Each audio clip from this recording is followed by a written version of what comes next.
So I got another one of these things. I just fixed up the one over there. That one was worth saving. Just had a clog.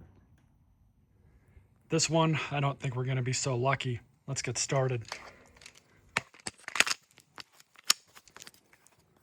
So for starters, every time I pick up a machine, I always plug it in. If the cord is on it, see if it starts and runs. This one starts and runs, but the motor sounds really, really bad.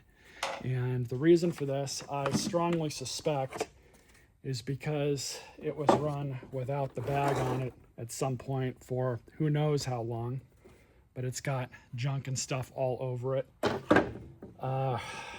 Once a motor has sucked in enough crap into that chamber and it gets all over the motor and the bearings, they generally speaking don't have long to live. Once they start making noise, they're pretty much done for. Now, you could replace the bearings on a motor like this. Generally, it's not worth it. I don't have any on hand. I don't have the press or the tools to do it. I never saw a point in buying them. Maybe that's something I'll do in a future video, but for now, we're going to try and clean this thing out a little bit. Oh my. We're going to try and clean this thing out a little bit and see if any of this is savable. That is really, really bad.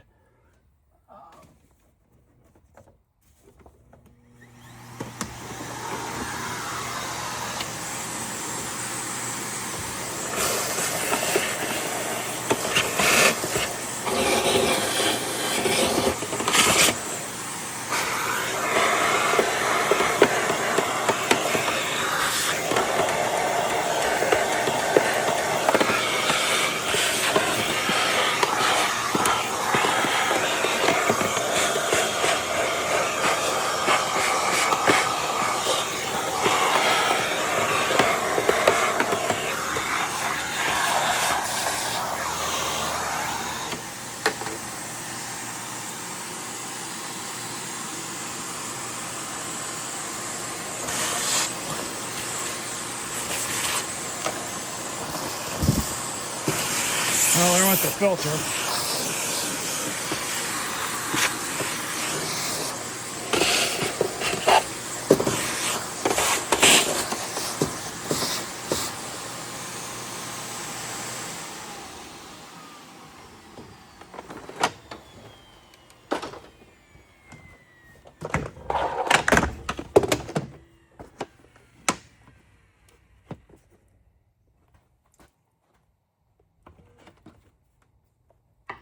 Now, there was a time when I really did recommend these Hoovers to people because they really were great machines.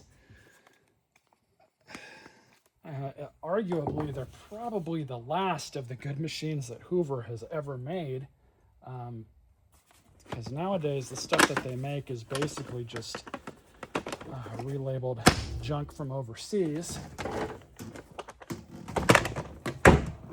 And it seems like all of the brands now are trying to compete with Shark.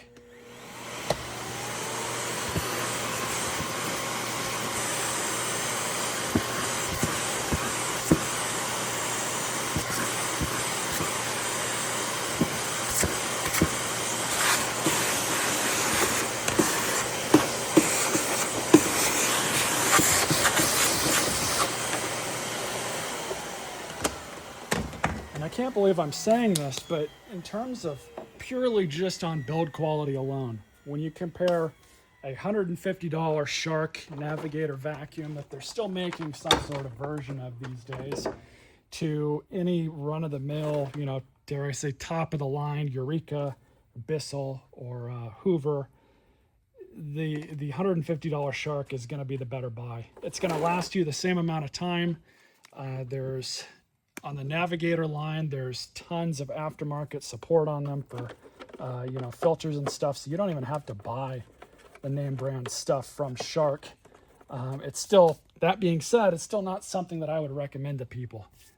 If you want to buy a good vacuum, go buy a good vacuum. Don't buy a Shark or Hoover, Eureka, or any of these other brands. But purely looking at Shark compared to the big three box store vacuum brands, the $150 Shark, like I was saying, is a better buy.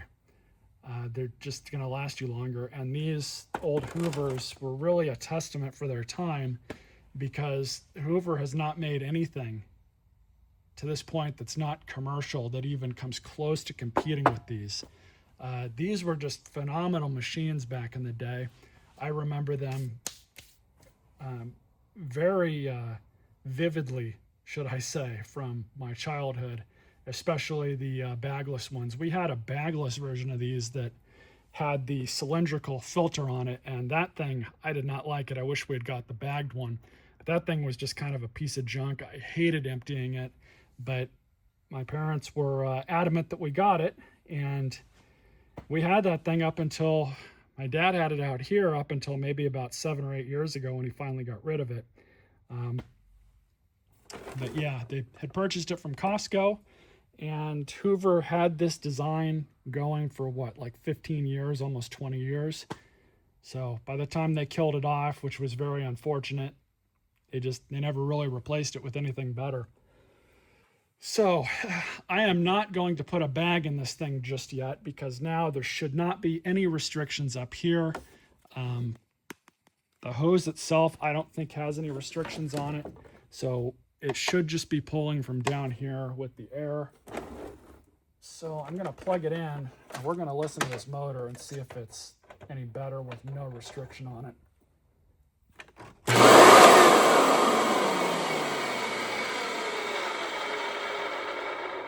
I'm going to say no. This motor is done. There's no saving that. So in addition to what happens when you run your machines without the bag in a a bypass machine like this. So what happens in these bypass machines when you run them without a bag is all of that stuff gets sucked straight into the motor. Now, of course, that's going to wear your bearings out and dry them out very quickly. But what it also does is it damages the motor's commutator. And eventually those brushes aren't going to be making a good contact, because they're going to have all that grit and abrasiveness that's just going to destroy the commutator, and you start getting sounds like this. So we're going to take this thing apart, have a look at it, because I am not going to try and fix it at this point. It's got some other issues too that I've noticed. The bag door is really loose up top, and the only way to fix that, if it's not the bag door, is really just replace the vacuum.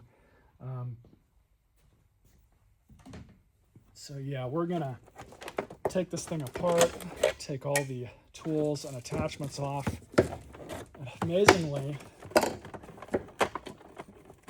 they have the Uber Deluxe extended hose, which was longer than the stock hose.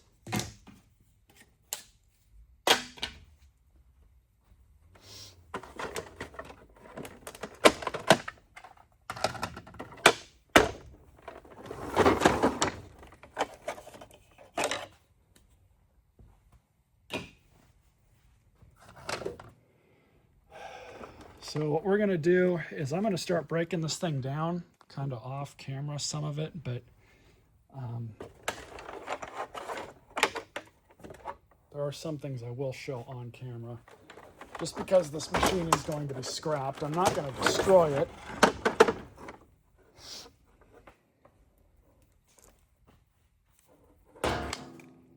Because there actually are some parts off of this that I do want.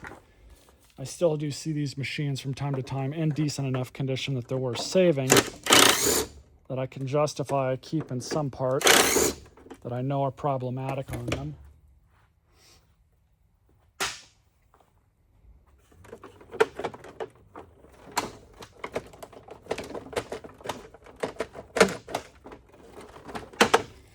These handles, for one thing, are a wearable item. They do break, so we'll save that. Some of this stuff I might actually try and put on eBay.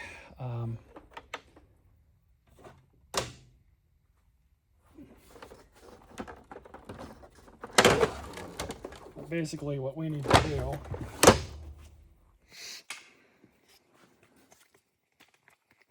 is not get bit by black widows.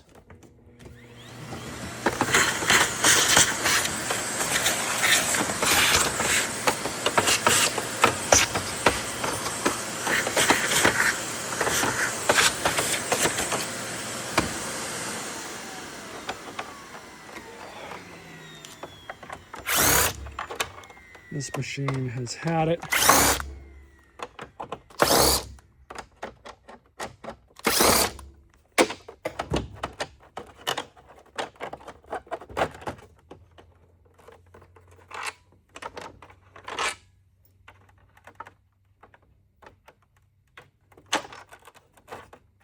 Oh, that's great. The threads aren't even existent on this one.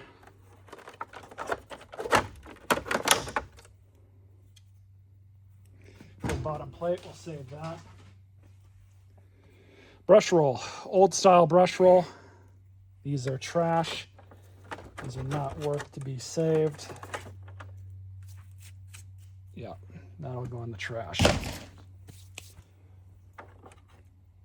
Belt is checked out.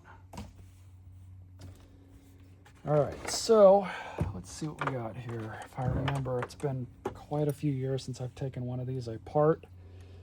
But what we're gonna do is just pull out a lot of the plastics. This is even broken. That's another part that likes to break on these from memory.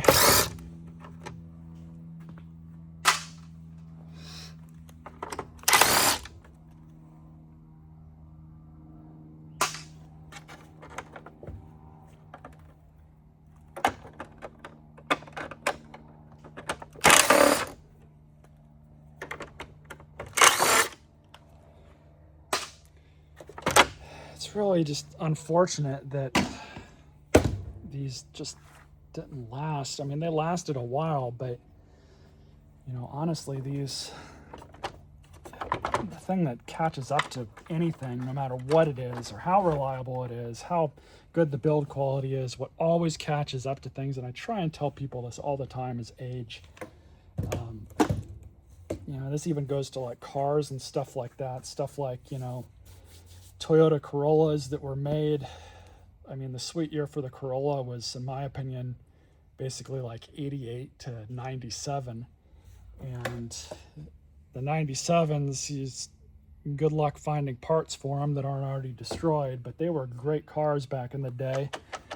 And I can't really recommend stuff like that to people anymore now, just because parts are so hard to get for them.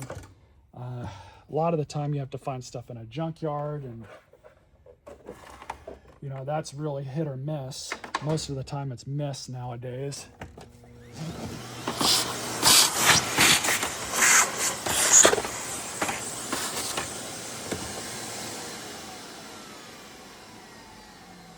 But I try and steer people away from stuff that, you know, it might otherwise be reliable or a good, you know, whatever at the time. Unfortunately, just as I was saying, with age, that's just what ends up happening, is things become obsolete, and with obsolescence comes lack of parts.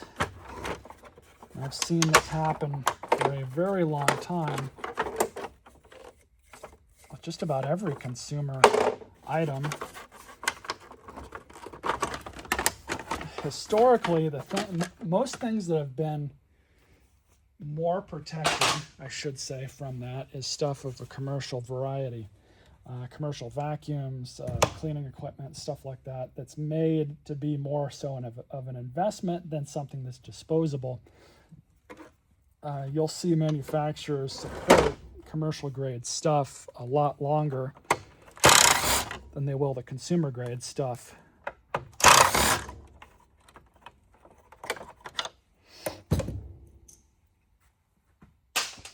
And this video is really turning into more of a vlog than an actual teardown. That's okay. I know some of you guys like hearing me yap.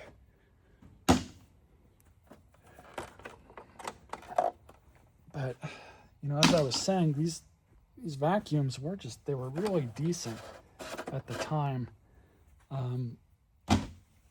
It really is a shame that Hoover quit making them.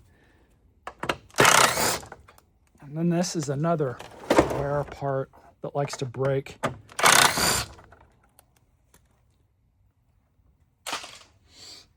This entire piece right here that holds your self-propel cable down, I've seen these break off right here at the base, and when they break, that's pretty much it. And this one, it's not broken, amazingly, but I've seen them break quite a few times over the years.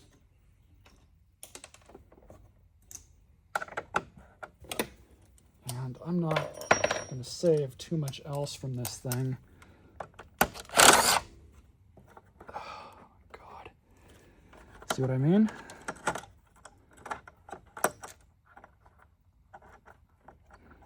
So they put a brass nut inside of plastic. And yeah, I could have tried to get that off by hand, but honestly, it probably would have done the same thing. There's no way to hold on to the nut here on the other side because it's stuck inside of this plastic bracket, and this is another part that likes to break. They always like to break here. So yeah, let's say I was able to fix this machine up, and then I put it on eBay and sold it to somebody, and they went to use it, and the self-propel takes a dump at that point. That's really unfortunate. I do not like doing that. A lot of stuff like this I will put up as parts of repair.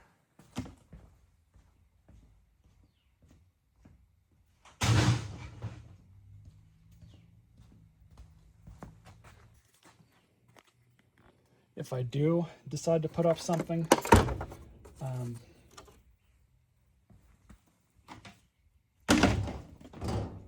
generally speaking, I don't like to put up stuff that's even in that category.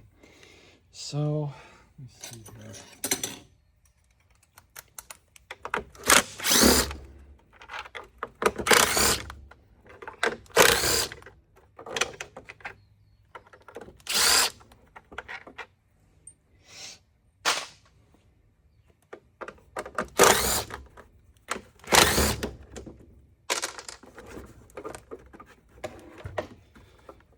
And this one would have been a cool one too because it's got this, really gimmicky bolt finder.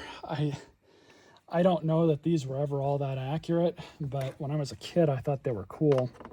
So I'm pretty sure ours had it, come to think of it. Anyways.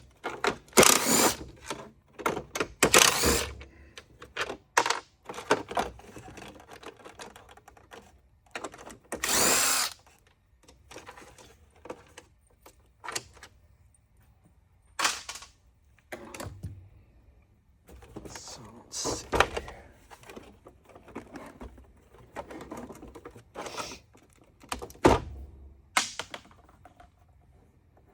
Like I said, it's been a minute since I've torn into one of these, so I'm kind of doing a lot of this from memory.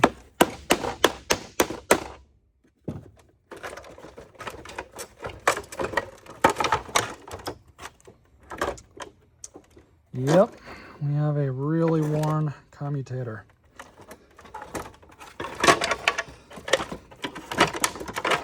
None of that comes as a surprise at all.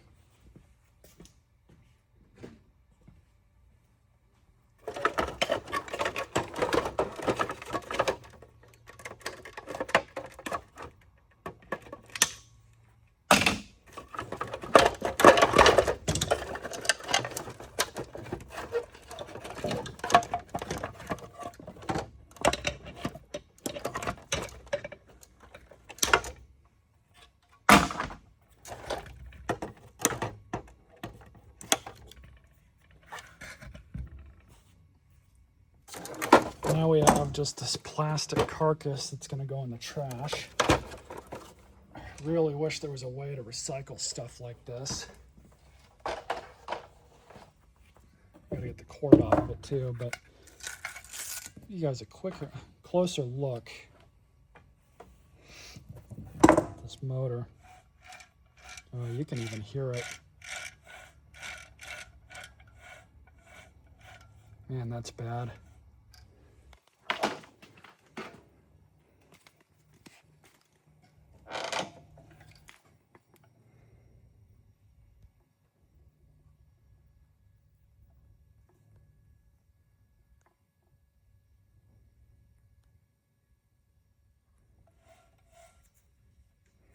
That's a lot of wear. And that's just from running it without a bag on it. Yeah, that motor's done, unfortunately. So that'll go in the scrap bin with all the other motors. And yeah, unfortunately, you can't save them all. It is what it is.